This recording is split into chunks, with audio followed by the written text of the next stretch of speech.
Today, we're talking about how China's just joined up with the Taliban. Because you can't make that up. No. And they've done this before.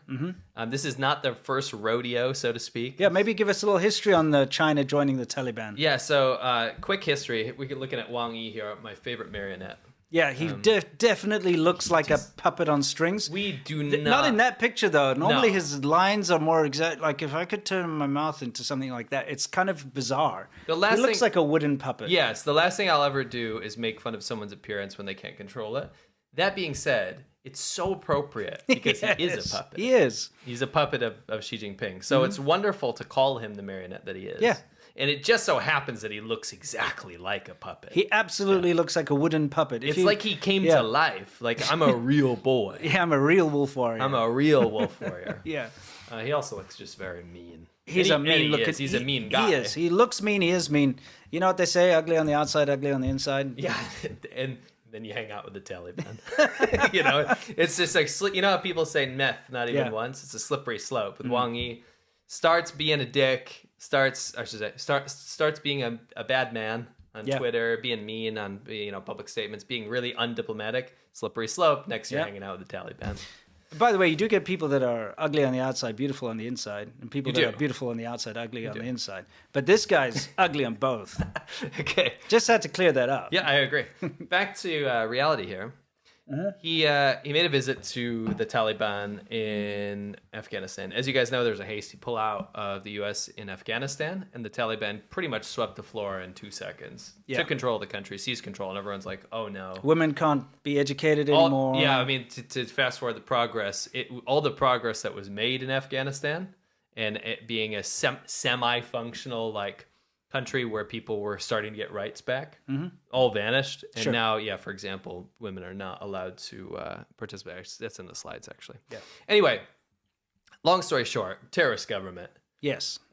China flies over there pretty much immediately after they seize power. They're one of the first countries to recognize the Taliban as the leaders of Afghanistan. Sure. Even other countries that like China, like Pakistani leadership and stuff, at least people online, were kind of shocked at how quick China was to jump on the Taliban, like supporting the Taliban. Yeah. Even I was kind of shocked. I was like, guys, like, maybe do that on the DL. Yes. Like, kind of like you fund Kim Jong-un. Yeah. Like, do that on the DL. Like, when, we're on the North Korean border, we see all the trucks on both sides, even though they're not supposed to be trading. And then as soon as the lights go off, which is all the time in North Korea, but as soon as the lights go off on the China side, exactly. trade resumes. We were witnessing them breaking the WTO's laws, right? Yeah. And sanctions. We watched it happen with our own eyes. And meanwhile, they say, no, we never did that. Of course. Now, I expected similar behavior from China in this scenario.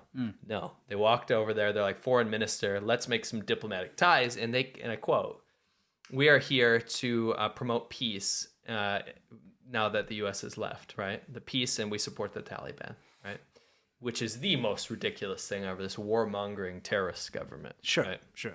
I think we can probably all agree that the Taliban's not a paragon of, like, human rights and, Yeah, I'd have to pull that up, actually, just to double check. Sure? Because I feel like the Taliban's not a bunch of good guys that are fighting for peace. Yeah, I guess I'm gonna, I'll take your word for it this time. Okay. So you must be stoned if you think that, because sometimes you get stoned because you don't think that. True. We're not talking about the grass. No, we ain't talking about those grass. No. They literally made diplomatic ties with the Taliban.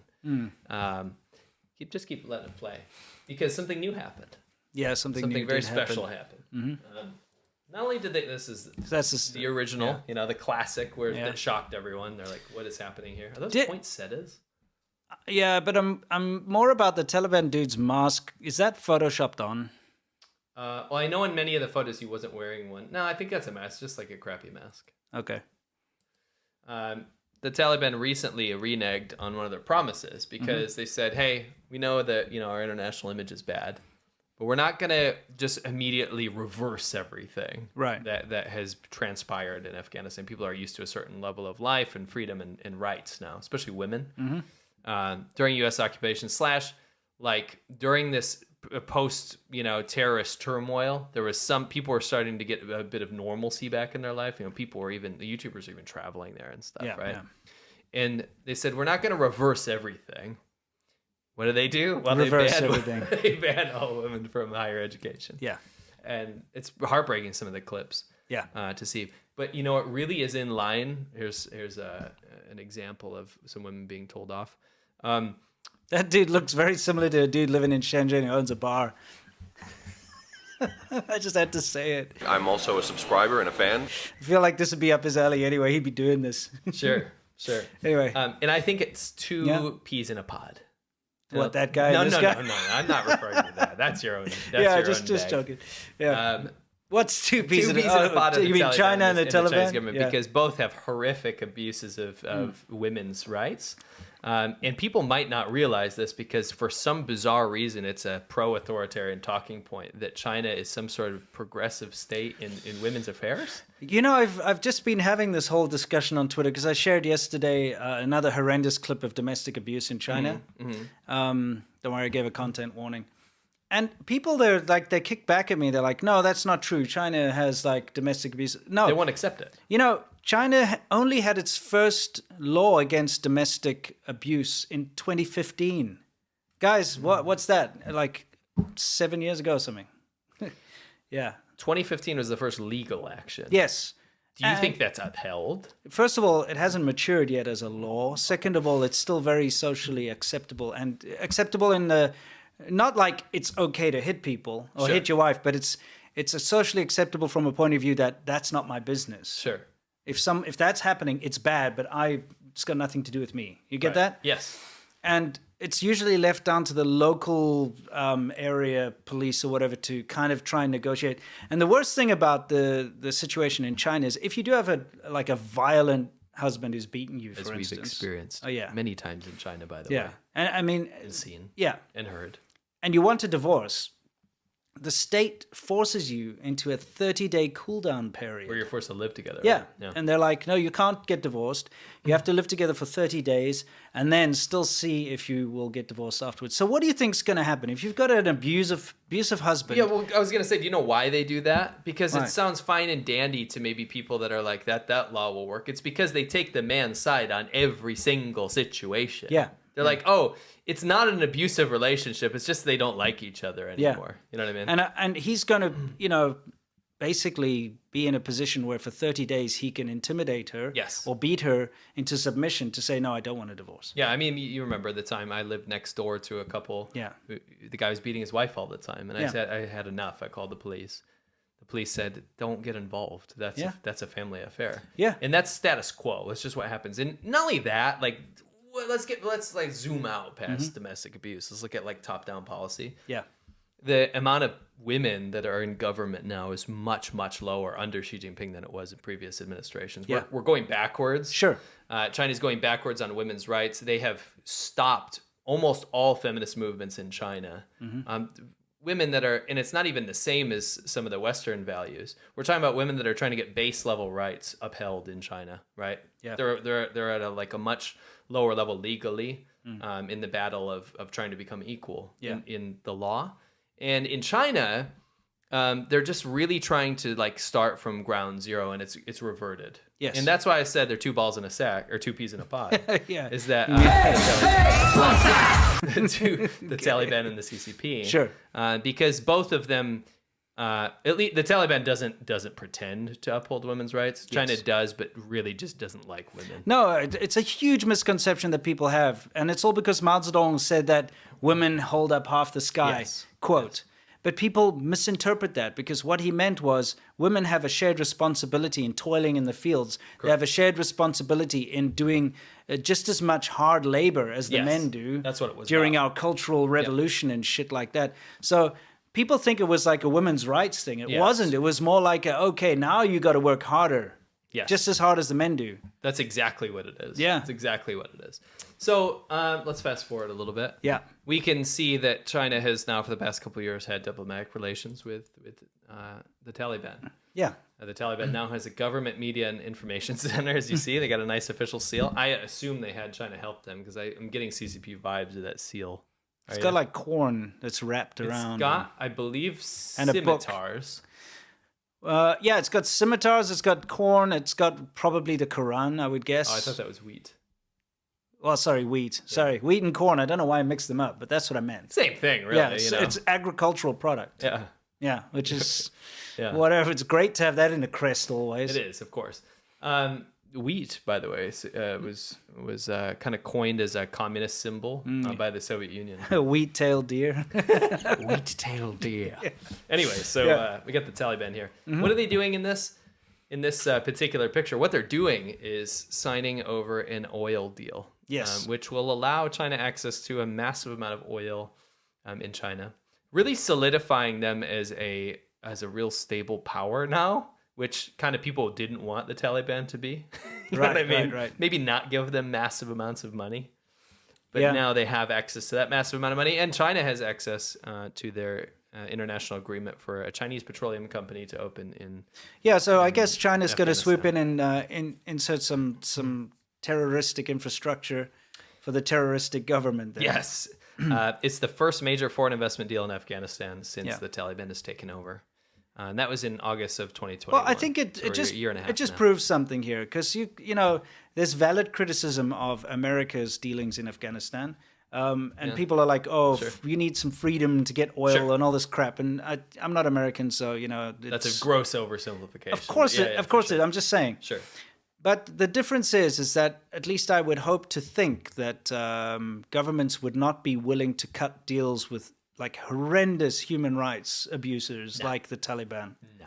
I'm pretty sure that, you know, you can criticize America for many, many things, and they've had a lot of bad dealings in Afghanistan in the past, you know, and various other places around the world. But right now, modern day, okay, would you accept your government signing deals with the Taliban? Probably not. I can speak on behalf, this is democracy, but I can speak on behalf of most people and say, no, that is ridiculous. But China's willing to, because they themselves are just a thuggish organization, the CCP. Yeah, I mean, so it's like cut from the same cloth. For sure. And why do you think China's always propping up, I shouldn't even say propping up, in media, publicly supporting very, very brutal, authoritarian, corrupt dictatorships? Well, it's because they can fully take advantage of that situation, right? Yeah, and that's why they do so well in Africa. Yes. It's because they're very good at buddying up with sort of corrupt dictators and terrible leaderships there. China is basically running slave camps in Africa. Yeah. And what they're doing is banking on corrupt dictators to bankroll them, these people, and this human labor.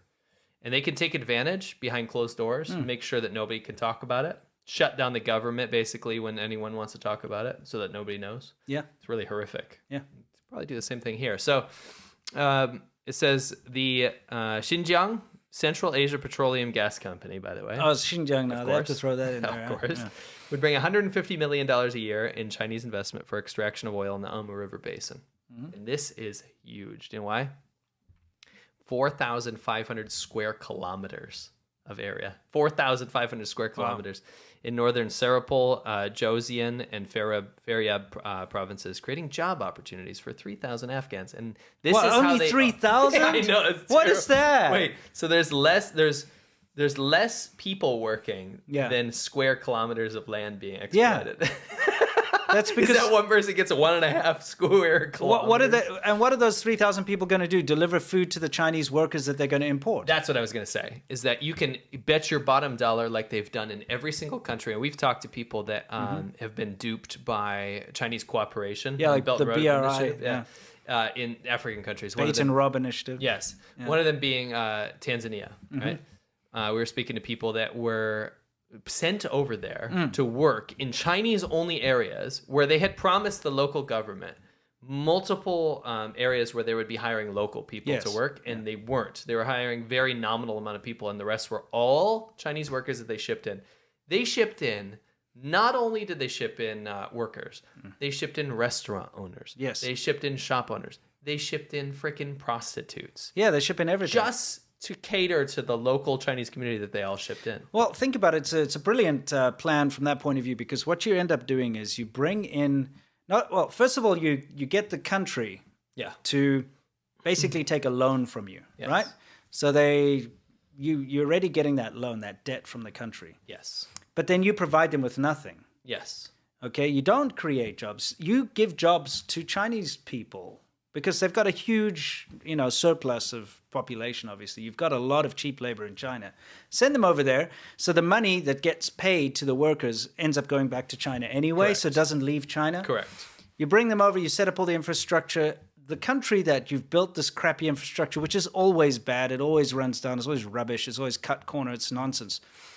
That's all they end up with is some crappy infrastructure that they've actually paid for. Yes. And now in debt for. Correct. And it doesn't benefit them in the long run. No, it benefits the elites on both sides. And so in this situation, they'll build the oil rigs or whatever they need to take the oil out the ground, and they'll take all that oil and leave, and that's all. So what do you get? You get less oil in your country, and 3,000 jobs. Well, yeah. Well, let me continue with some stats here. Okay. The Chinese investment is expected to increase to $540 million in 3 years for the 25-year contract. Okay. They'll have the Taliban administration will have a 20% partnership in the project. To read that text blows my mind, by the way. The Taliban will have 20%, right? Which they'll definitely use for the greater good of people. Yeah, of course. Right, for sure. The Taliban's well known for that. Let's buy more AK-47s and RPGs. Yes. With a provision to increase it to 75%, which never happens, by the way. Take the Taliban out of this. China never increases partnership. No. They increase their share. Every single time. And then it pisses off locals, and the locals can't do anything because they prey on countries where the locals can't stand up to the government. Yeah. Every time. It's like a textbook here. Yeah. I mean, if people are claiming that, people always claim the U.S. has like a long arm all over the world and CIA and all this stuff, right? They can like control these people and everything. Yeah. Control all these governments and stuff. And they're not doing a very good job. Well, I mean, I want to take a different look at this, okay? As a non-American, I do support America, for those of you who are guessing. Sure. But as a non-American standing by, if I see the USA doing bad things in a country, doesn't matter what country, I can say, hey, look, the USA is doing bad things in a country. Yeah. When I see China doing bad things in a country, I can say, hey, China's doing a bad thing in a country. Yes. There doesn't need to be a comparison. There doesn't need to be a tit for tat. There doesn't need to be anything. It's like, hey, someone's doing a bad thing in a country that doesn't benefit that country. Yeah. And actually is just bad for the world. Yes. And I can criticize it. Yes. So anyone who's about to like whataboutism about America and stuff, think about it from someone who's not American, who doesn't give a shit about but America did this. How about looking at the problem? Yeah. The actual issue that's at hand right now, and that is that China is doing something bad. Yes. China is dealing with a terrorist organization. Yes. And it's legitimizing it and recognize it and supporting signing deals with them and let me quote. Bolstering them. The oil project is an important part of practical cooperation between China and Afghanistan. The progress of this project has created a model for China-Afghanistan cooperation in major projects in energy and other fields. They're literally saying, they're not talking about Afghanistan. Taliban. They're talking about the Taliban. Yeah. That's what you signed up with. Yeah. You're not supporting anyone in Afghanistan. You gave 3,000 fake jobs, phantom jobs that haven't been proven yet. Yeah. You haven't done shit. Exactly. 3,000 jobs. I mean, this is just crazy. I mean, they're standing here in this office making deals with actual terrorists on camera, and they're proud of it. Yeah, of course. And that the Taliban minister signed all this stuff over and all this kind of stuff. And it says China respects the independence choice made by the Afghan people and respects the religious beliefs and national customs of Afghanistan. That's my favorite quote of this whole thing. It shows you how China sees international politics. China doesn't care that probably a huge chunk of Afghans didn't want the Taliban in power. They don't give a shit about that. Sure. What they actually care about is when they say the people and the independence, they're talking about the government. Because they don't care about the people in China when they stand up. It's exactly the same.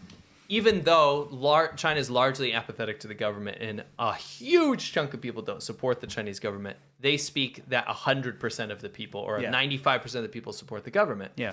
And what they're doing here is always propping up the elites and leadership and not actually talking about the people. And that's why they're doing deals with the Taliban. You have to understand the different psyche here. Yeah. It's not promoting any sort of freedom or democracy or independence. What they do is prop up dictatorships that serve them. Yes. Right? And that's what we're looking at. Cool. I got some drone footage of Afghanistan here. Oh, you do? Oh, you just got some more of this, hey, let's sign a deal. Isn't this fantastic? Yeah, Taliban. Okay, so what's going on here? I just wanted to show some Afghan drone footage. You don't see it very often. I found a YouTube channel. I credited it below. Okay. You just don't see it usually. Interesting that the Xinjiang looks like a beautiful landscape. But I think a lot of Afghanistan looks gorgeous, especially the mountains. Not that part. No. This is showing the roads that will probably go into Xinjiang. Yeah. Ironic that all of this is coming out of Xinjiang, by the way. Sure. Just more oppression. Where's the Taliban standing up for the weaker lives, by the way? They don't care. Exactly. I think we solved the problem here. Yeah.